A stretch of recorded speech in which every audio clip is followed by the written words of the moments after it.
فإذا انتقلنا إلى ما بعد ذلك في اللوحة التالية، وهو قول الإمام الجزري بعد أن ذكر والطاء والدال وتا منه ومن عليا الثنايا، قال رحمه الله: والصفير مستكن منه ومن فوق الثنايا السفلى. والصفير مستكن منه ومن فوق الثنايا السفلى. الصفير ليس حرفا وليست حروفا، وإنما هي صفة لثلاثة أحرف. لذلك نرى على اللوحة قال الإمام الجزري: والصفير، ومراده مخرج حروف الصفير. فلذلك ما هي حروف الصفير؟ قال: وهي الصاد والسين والزاي. فأطلق الصفة، يعني أطلق ابن الجزري الصفة وأراد الموصوف. ما هي الصفة يا إخوة؟ الصفة هي الصفير.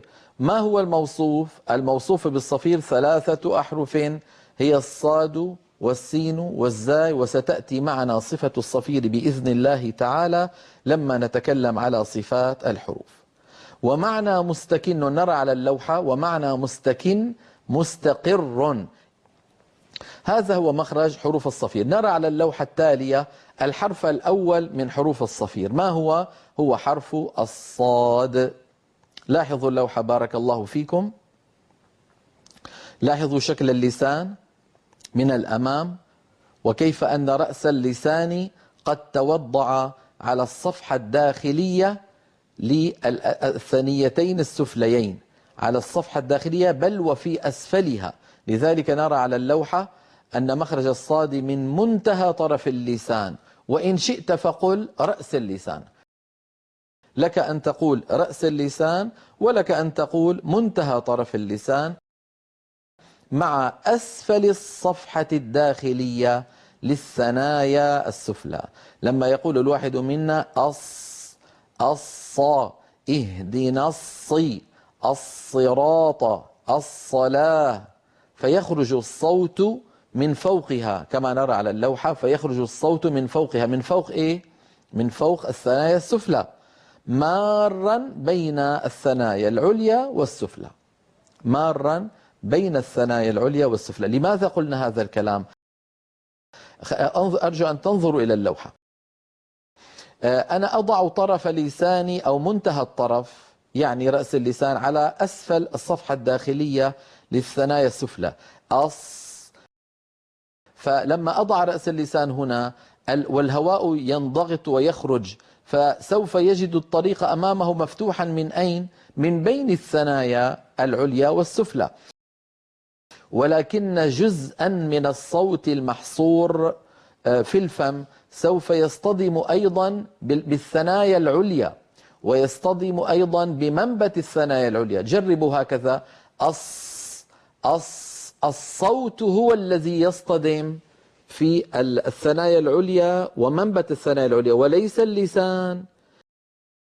لذلك بعض إخواننا هداهم الله من الذين تسرعوا وصنفوا في التجويد ولم يعني يكونوا قد تأهلوا التأهل الكامل، قرأوا في بعض كتب القدامى أن الصاد والسين والزاي تخرج من طرف اللسان ومن منابت الثنايا العليا، فظنوا بأن على الإنسان أن يضع رأس لسانه عند منابت الثنايا العليا، فرسموا في كتبهم صورا للصاد والسين والزاي ورأس اللسان مرتفع إلى الأعلى، وهذا لا يفعله أحد.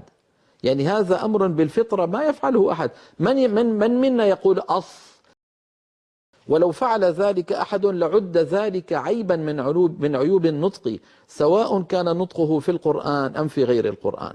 لذلك إذا رأيتم بعض هذه الصور الخاطئة في كتب بعض المعاصرين فلا تظنوها صحيحة.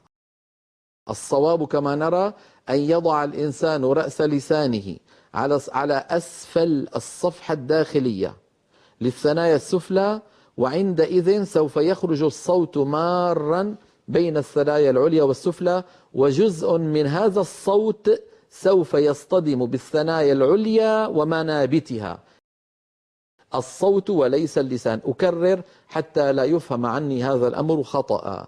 أيضا أقول في الصاد ما قلناه سابقا، من أن أقصى اللسان يرتفع. انظروا إلى أن أقصى اللسان في الصاد مرتفع. قلنا منذ قليل لما تكلمنا على مخرج الطاء أن أقصى اللسان فيها مرتفع بخلاف الدال والتاء. هنا أيضا نقول إن أقصى اللسان عند نطقنا للصاد قد ارتفع كما نرى الصا. وأيضا هنا أنبه على أمر بارك الله فيكم، من عيوب نطق حرف الصاد المنتشرة حتى بين بعض من يعلم القرآن. يا ريت الكاميرا تأتي إلى قليلا. بعض الذين يعلمون القرآن في عصرنا يستعملون الشفتين عند نطقهم لحرف الصاد، فيقول الواحد أص هكذا أص ويزم شفتيه إلى الأمام ويضمهما. يا أخي، ما علاقة الشفتين بحرف لساني أسناني؟ وهذه كتب تجويد الأئمة موجودة بيننا عبر عصور كثيرة، لم ينص واحد منهم على أن للشفتين عمل في نطق الصاد. فلا يصح أن يقول القائل منا اهدنا الصراط صراط، كل ما أتت صاء وأقيموا الصلاة. ما في داعي يا سيدي أن تفعل ذلك، وإن فعلت فقد حرفت صوت الصاد عن نطقه الصحيح وجعلته يختلف في السمع. لما يقول الواحد أص كما يقول أس، فصوت الصاد لها صوت معين أص لأنها مفخمة مستعلية مطبقة. لكن لما يقول أص هكذا ويزم شفتيه، صوت الصاد قد اختلف.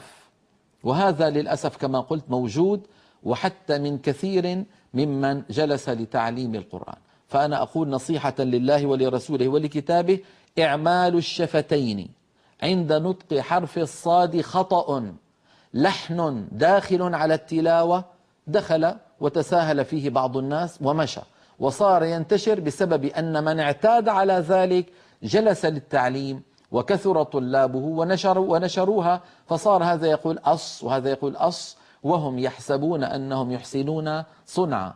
إعمال الشفتين عند نطق حرف الصاد خطأ ولحن في التلاوة. على القارئ من أراد الإتقان لتلاوة القرآن أن يتجنب إعمال الشفتين في الصاد، فكما نطق الصاد عليه أن فكما نطق السين والزاي بقوله أز عليه أن يقول أص من المخرج ذاته دون إعمال للشفتين أبدا، لأن هذا غير منصوص ولا منقول عن الأئمة. وأذكر أنني قبل 36 عاما لما قرأت على أستاذي وشيخي الشيخ محمد سكر رحمه الله تعالى، قلت أمامه اهدنا الصراط، فزممت شفتي هكذا إلى الأمام، فقال لي لماذا تفعل ذلك؟ فأردت أن يعني أتفلسف وأكثر الكلام، قلت له سيدي من أجل الصفير. فقال لي رحمه الله والسين فيها صفير، لماذا لا تقول أس؟ والزاي فيها صفير، لماذا لا تقول أز؟ فتأملت كلام الشيخ رحمه الله فوجدته صوابا، فكان يقول لي اهدنا الصراط. ولما انتقلت بعد ذلك إلى شيخنا الشيخ عبد العزيز عيون السود رحمه الله، وهو الإمام الكبير في تجويد القرآن وقراءاته، أكد لي هذا المعنى بأن إعمال الشفتين في حرف الصاد خطأ ولحن يجب الاحتراز عنه والابتعاد عن هذا الفعل والتدرب على إخراج الصاد من غير استعمال للشفتين. هذا ما يتعلق بحرف الصاد، وهو الحرف الأول من حروف الصفير الثلاثة. ننتقل إلى الحرفين الثاني والثالث من حروف الصفير في اللوحة الثانية التي أمامنا، فنرى بأن مخرج السين والزاي هو أيضا من منتهى طرف اللسان مع أسفل الصفحة الداخلية للثنايا السفلى، فيخرج الصوت من فوقها مارا بين الثنايا العليا والسفلى. الإمام الشاطبي رحمه الله في آخر الشاطبية هكذا عبر عن حروف الصفير، قال ومنه ومن بين الثنايا ثلاثة، فعبر عنه بين الثنايا، بينما إمامنا الجزري قال ومن فوق الثنايا السفلى. طبعا الصوت إذا خرج من فوق الثنايا السفلى فقد خرج من بين الثنايا العليا والسفلى. فعبارة الشاطبي وعبارة ابن الجزري عبارتان متكافئتان. لاحظوا بارك الله فيكم شكل اللسان وكيفية توضعه عند نطق السين والزاي. أس، أص. أيضا نضع رأس اللسان على أسفل الصفحة الداخلية للثنايا السفلى. أس، ولكن أقصى اللسان ومؤخرة اللسان لا ترتفع كما فعلنا ذلك في الصاد. هذه هي حروف الصفير الثلاثة، وهذا معنى قول إمامنا الجزري: والصفير مستكن منه، أي من طرف اللسان ومن فوق الثنايا السفلى.